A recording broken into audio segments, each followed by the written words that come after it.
Thank you, Jesus. I thank you, Jesus. I thank you, Jesus. I thank you, Lord. Oh, you brought me, yes, you brought me from a mighty long way. Oh, I thank you, Jesus. I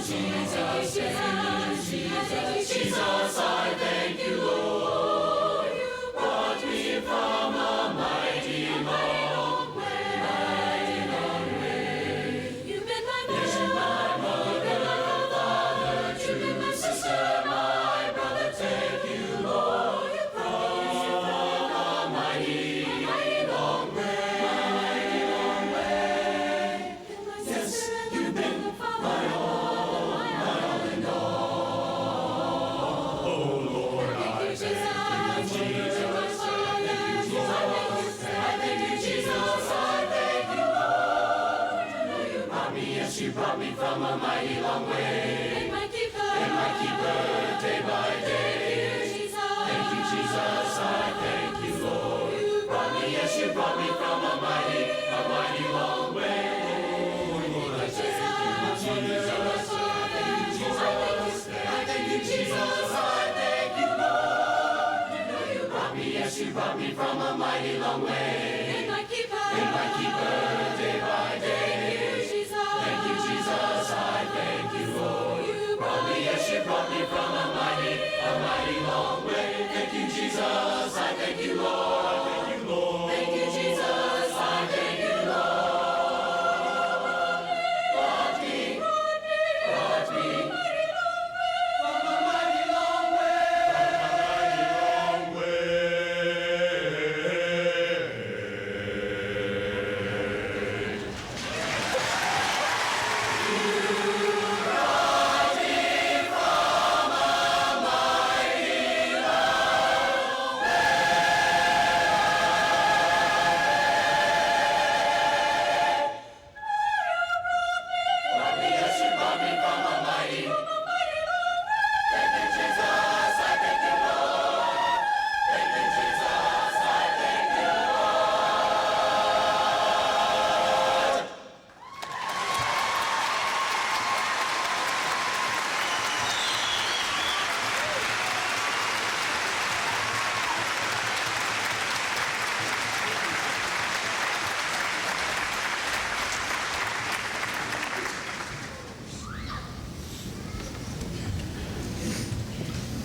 I would call your attention now to the conferring of honorary degrees in our program and would ask Provost Porter to bring forward Albert Smith. Oh, why don't you reach from here? Good idea. Al Smith. Al Smith has established a reputation as a notable and prolific journalist, as well as a dedicated civic leader in Kentucky. He is the recipient of several awards, as well as honorary degrees from 3 Kentucky colleges. He was inducted in the first class of the Kentucky Journalism Hall of Fame at the University of Kentucky in 1981. In 2000, he received the Vic Hellard Jr. Award for his contributions to the future of the Commonwealth and the Distinguished Rural Kentuckianan Award from the Kentucky Association of Electric Cooperatives. Please refer to the program for additional biographical information on Mr. Smith.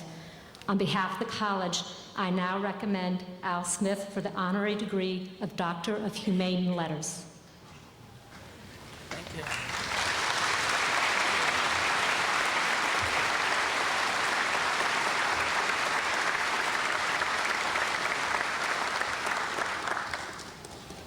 Berea College, on recommendation of the faculty of the college, and by virtue of the authority vested in it, the Board of Trustees has conferred upon Albert Smith, highly respected and multimedia journalist, lifelong advocate of the Appalachian region, people, and culture, active civic leader, and upholder of grassroots values, notable supporter of local arts, education, and history, and well-known and well-loved Kentuckian by choice. The degree of Doctor of Humane Letters, signed on this day by Larry D. Shin, President of Berea College.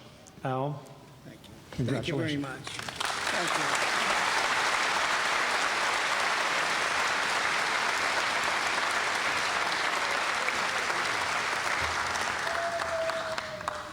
you. The Honorable Horace Julian Bond. Julian Bond is a renowned civil rights activist, historian, and political leader. He is the recipient of more than 20 honorary degrees. He has been a Pappas Fellow at the University of Pennsylvania, a visiting professor in the Department of History and Politics at Drexel University, visiting professor of African American Studies at Harvard University, and Arnold Bernhard Visiting Professor of Political Science at Williams College. Julian Bond is currently a distinguished scholar in residence in the Department of Government at the American University School of Public Affairs in Washington, D.C., and a professor of history at the University of Virginia. I call your attention to the program for additional biographical information on Mr. Bond. On behalf of the college, I now recommend Julian Bond for the honorary degree of Doctor of Laws.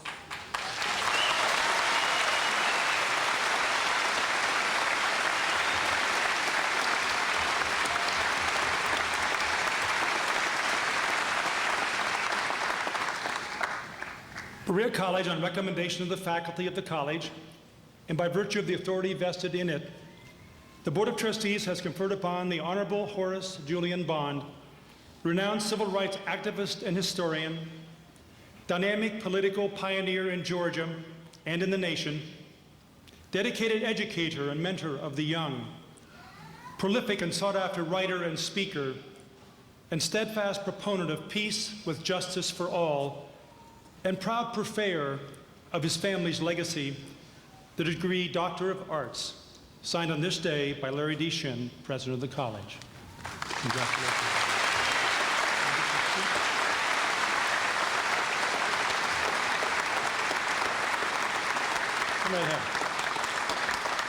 We're especially privileged today because, as some of you will know if you've read carefully what's in the program, it was just this past fall that we celebrated James Bond, the grandfather of Julian Bond.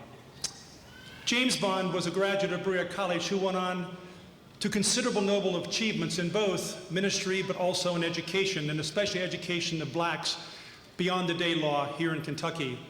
And so it's especially fitting, I think, that today we celebrate now the grandson to come home. We honor you and we welcome you, Mr. Bond. Thank you. Thank you.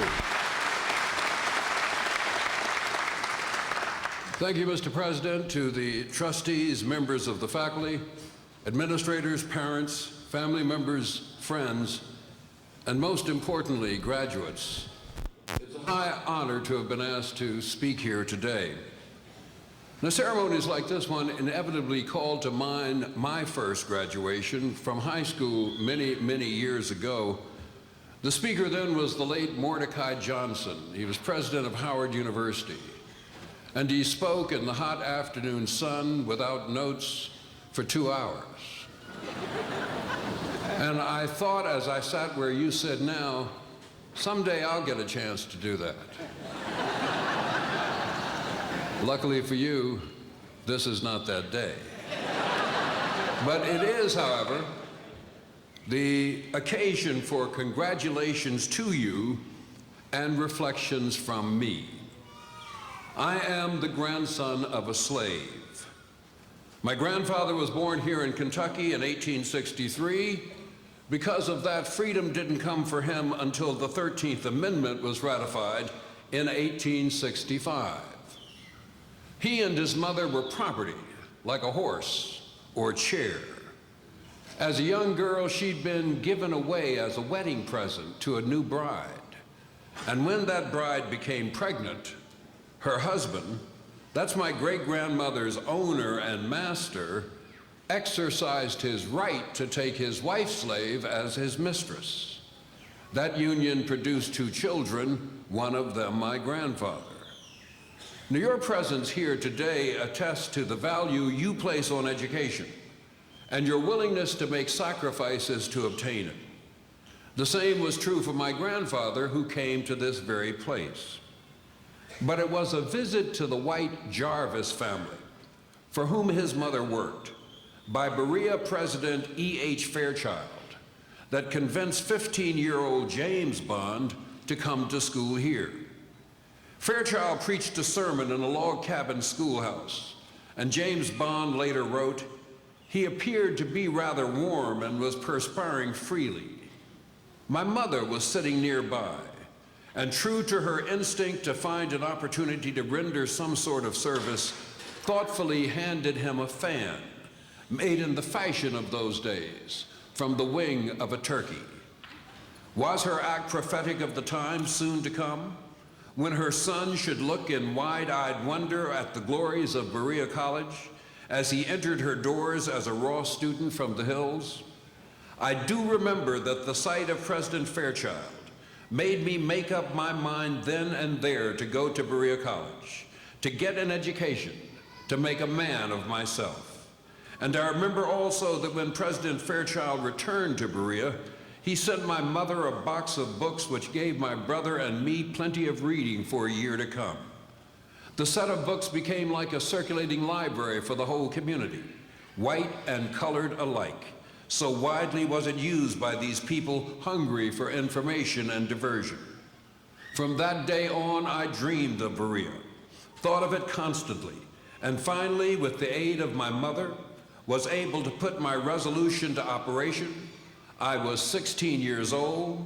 The fall arrived. I prepared to go out into the unknown world of the West. When he graduated from Berea 13 years later, the college asked him to deliver the commencement address. He said then, "The pessimist from his corner looks out on the world of wickedness and sin, and blinded by all that is good or hopeful in the condition and the progress of the human race, bewails the present state of affairs and predicts woeful things for the future. In every cloud he beholds a destructive storm, in every flash of lightning an omen of evil, and in every shadow that falls across his path a lurking foe. But he forgets that the clouds also bring life and hope, that the lightning purifies the atmosphere, that shadow and darkness prepare for sunshine and growth, and that hardships and adversity nerve the race, as the individual, for greater efforts and grander victories. Greater efforts and grander victories. That was the promise made by the generation born in slavery a century and a half ago. That was the promise made by the generation that fought the Great World War for democracy 6 decades ago. That was the promise made by those who brought democracy to America's darkest corners 4 decades ago, and that is the promise you must seek to honor as you leave these ceremonies and enter the world beyond. You graduate at a historic time. 6 days ago, we celebrated the 50th anniversary of Brown versus the Board of Education, the Supreme Court decision which unanimously declared that segregated schools violated the Constitution's promise of equal protection. Rather than abide by that decision, rather than integrate their schools, in 1959 in Virginia, Prince Edward County shut them down, choosing ignorance over education. Those schools remained closed for 5 long years. In 1959, Shirley Davidson was 6 years old, the only African-American child on her Farmville, Virginia block. In preparation for school, her mother made sure she had all her shots, new school clothes. Every day she watched the school bus from the new tax-supported all-white private school roll down her street, pick up every white child, and pass her by. No bus came for Shirley. That was when she began her make-believe school. She'd gather her books together in the morning and go outside on the sidewalk. The school bus would pass her by. Every afternoon when the school bus returned, she'd be on the sidewalk pretending. I hope, graduates, as you contemplate what you receive when you're handed your diplomas, you'll think of Shirley Davidson and of the 10,000 others who experienced the tragedy and the triumph that is the history of our national struggle to come to grips with the unresolved problems of race. And I hope you will never pretend that this struggle has nothing to do with you. When the Supreme Court outlawed segregation in 1954, a vast army of nonviolent protesters rose up to challenge segregation's morality as well. Students like you began embracing jail without bail when they sat down to stand up for their rights. They attacked segregated interstate travel with their bodies, segregated ballot boxes across the South as well. But from the first, this was a people's movement made up of ordinary women, ordinary men. The cumulative acts of their passive resistance became our modern democracy's finest hour. By 1965, Jim Crow was legally dead. A voteless people had voted with their bodies and their feet and paved the way for other social protests. The anti-war movement of the 1960s drew its earliest soldiers from the Southern Freedom Army. The reborn movement for women's rights took many of its cues and much of its momentum from the Southern movement for civil rights. Most of those who made up this movement were not famous.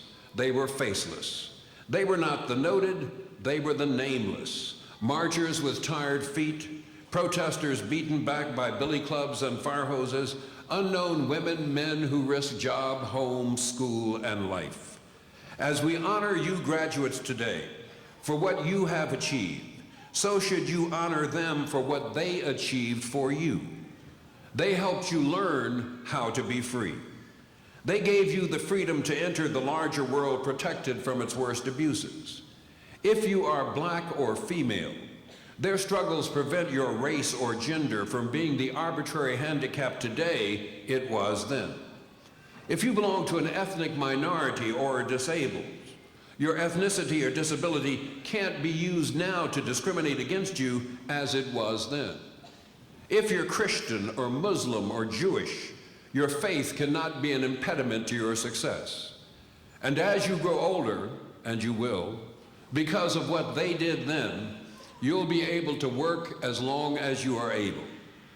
Your job, your responsibility, is to make these protections more secure, to expand them for your generation and for those who will soon follow you. Our future as a nation depends on our willingness to continue to reach into the racial cleavage that defines American society and to change the racial contours of our world. In 1954, the federal government's brief in the Brown case argued that school desegregation was a Cold War imperative, a necessary weapon to win America's battles overseas. Current events give us the same imperative, to prove to friend and to foe alike that our commitment to justice is real. Wherever you may go from here, if there are hungry minds or hungry bodies nearby, you can feed them.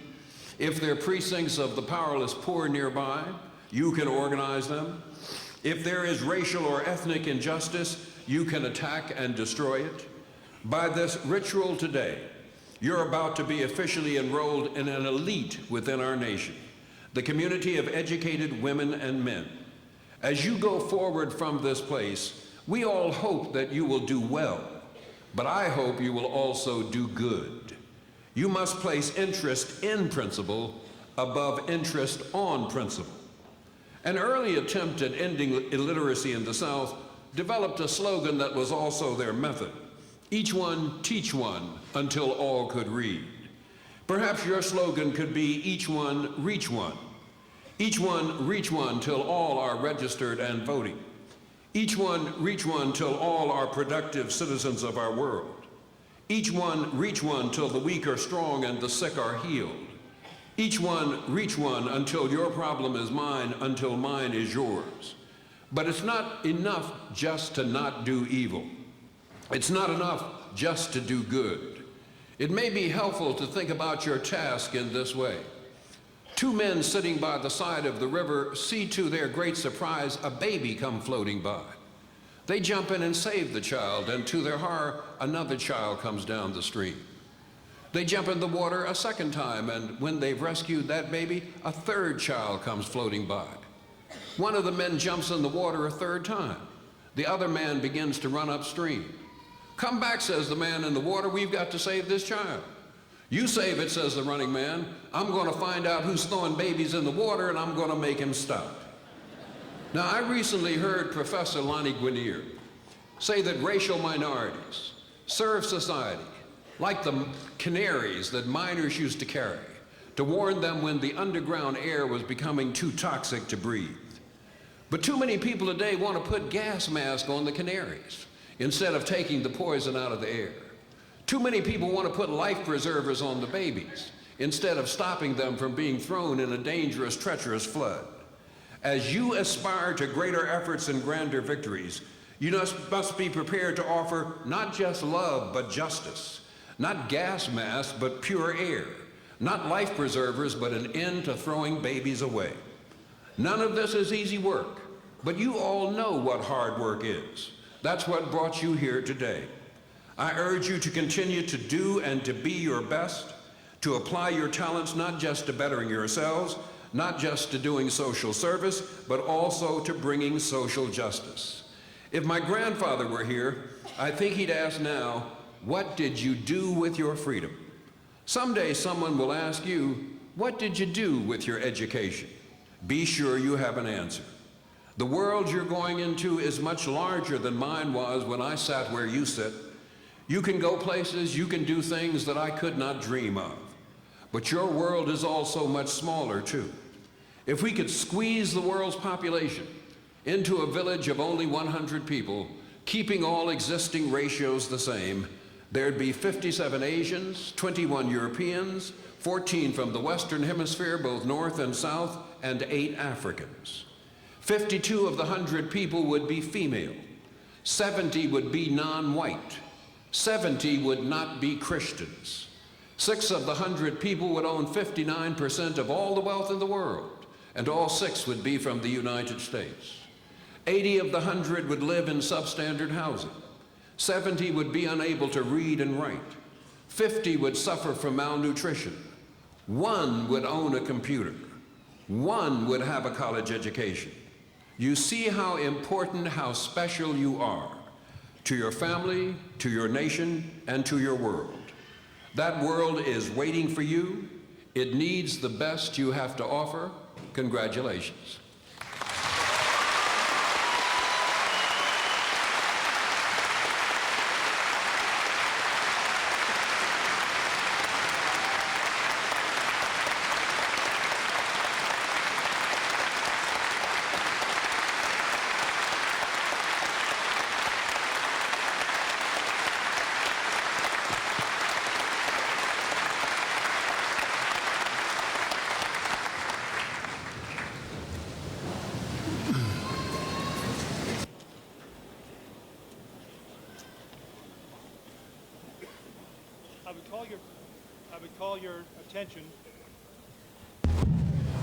I would call your attention to your program, to the section that talks about the degrees that have been offered since the commencement exercises of May 2003, and you will see both the September and the February graduations there. But now is a special moment for all of you, the time of conferring the degrees upon all of our graduating seniors. So will Dr. Stephanie Browner, Dean of the Faculty,